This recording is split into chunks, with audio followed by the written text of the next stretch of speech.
How are you, friends? Today I'm going to show you how to make fresh pasta using just 2 ingredients. We have some 00 pizza flour, which is I have from King Arthur, and also some local eggs from my local farm, Hat and Heart, here in Fredericksburg. So basically what it is 300 grams of flour to 3 eggs. That's all we're doing. I'm going to measure this out. So one reason that you want to do grams is, or you want to do weight versus just a cup, is, flour weighs different depending on your humidity. I live in Texas and it's hot here. So sometimes it might be a little bit more, or a little bit less.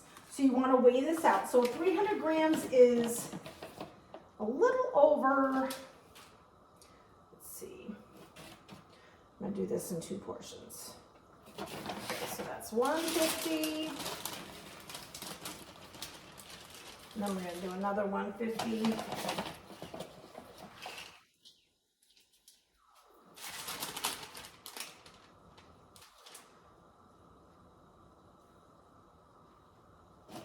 There we go. We're perfect. 300. So we're going to do 300 grams of flour. And I'm going to make a well in the middle. I'm going to make a well here in the center. So I just kind of start going around with my fork and trying to build up those walls a little bit. And I'm going to slowly start putting this egg in here and start to bring in some of the wall of flour, if you will.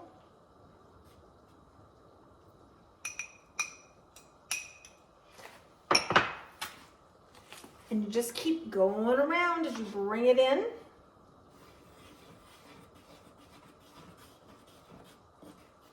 And you go further and further out in the circle to bring in more flour. Okay, if you have any bracelets or rings on, this is a good time to take them off. So at this point now I have incorporated the egg into the flour, and I'm just going to keep patting it down. And whoop, I want to be gentle. And keep turning it.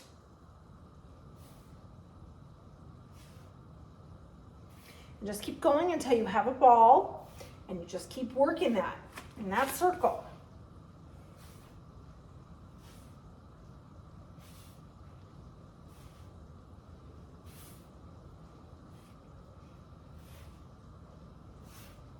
I'll be back when it's done.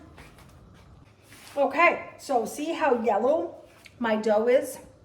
It's from all of the egg. So I ended up adding 2 more eggs. These eggs were very small, and that's one of the challenges with getting eggs from a farm is there's no I don't want to say standard, because there's a standard, but there's not the specifications, how's that, that a grocery store might give. So if it's not coming together, you might need to add another yolk, but don't add water, add a yolk. So you want it to be bouncy. So when you put your finger like that, it bounces back out. And we're gonna put a little olive oil on it and wrap it in plastic, and we're gonna let it rest for an hour. And then we'll come back and we'll make tagliatelle. So I'm gonna use my KitchenAid to get the sheets, and then we'll cut it and it'll be beautiful pasta. Okay, we are back. So it's been an hour. We have our beautiful, look at that dough. I mean, it's just incredible. I'm gonna take some of the flour and put it here on my pasta board, or my pastry board. Now, one thing that you should know when you're rolling out pasta is that you don't wanna do it on marble. So pie dough is fantastic on marble. Pasta, pizza dough, not so much. So this is really pliable, which I'm happy about. It's got a little bounce. We're going to cut this into 4 pieces.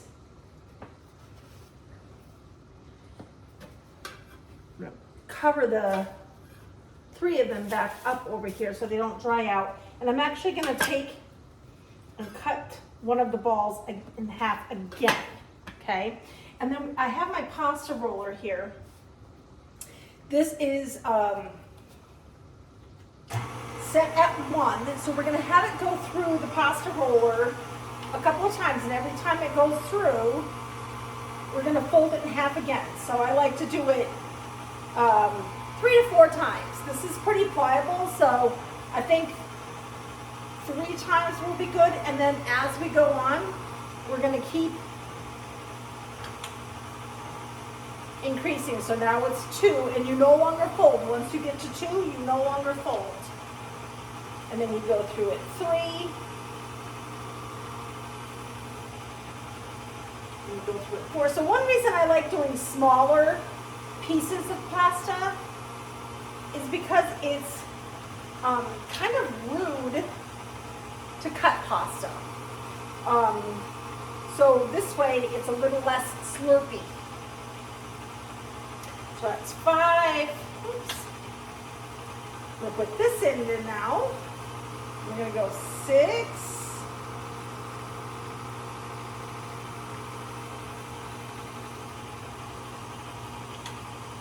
And we're going to go 7.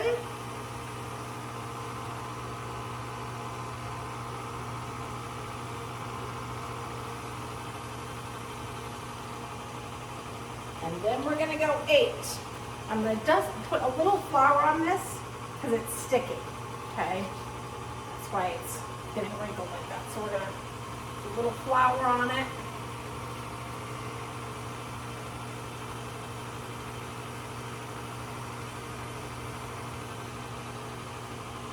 Perfect.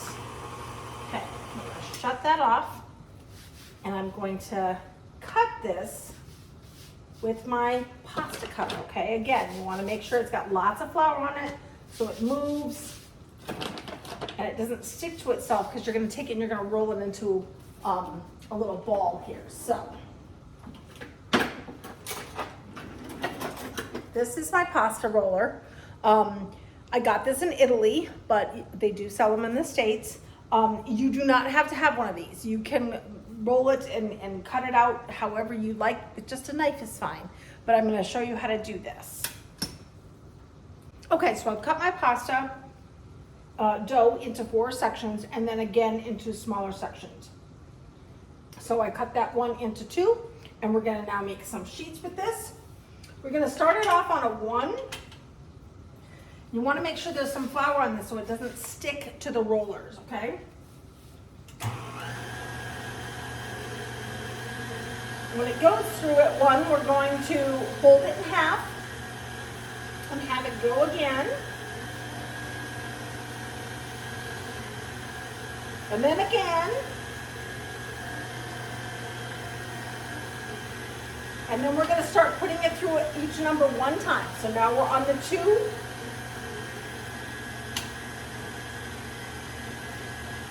And the 3.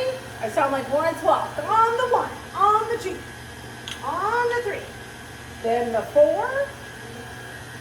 And see, every time it's getting thinner and thinner. If you notice if it's starting to stick, make sure you add some flour. This is the 5. Try to hold it as straight as possible. And I'm noticing I'm getting a little bit of stick. We want to cover that in flour. Now we're going to do the 7.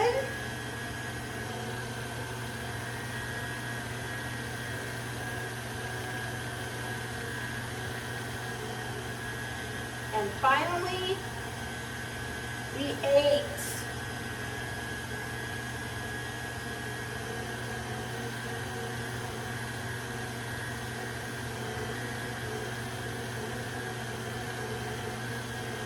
We're going to put this over here.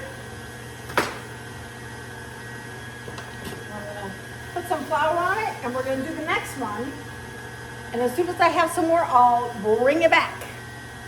So you can either hand cut your pasta. I also have this, but it seems to be a little dull. So I'm going to use my fettuccine, which is only a little, like a centimeter or a millimeter different than tagliatelle. So it's the same. We're good, as long as I'm not doing spaghetti. So I have floured my pasta sheets and I cut them in half. And we're going to put this in here as straight as possible. Now I find that if you face the machine directly, you're less likely to have it go askew. And then you take it and you kind of put a little more flour on there and kind of make it into a nest.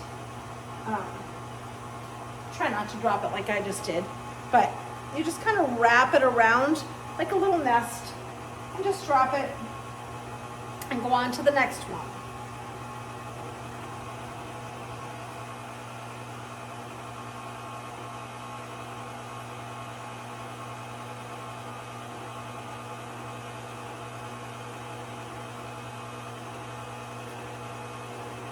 See if I can do this one without dropping it this time. So just kind of some loose nests. Loose nests. Okay, so I'm all done. I've added a little more flour. I'm only gonna do, there's only 3 of us, and so I'm going to put the rest of the dough in the freezer. And I just wanna make sure that there's flour throughout these so they're not sticking together. And they'll dry a little bit before we eat dinner. So there you have it. I hope you enjoyed the fresh pasta lesson today, and may you have some lovely pasta in your future. Be well.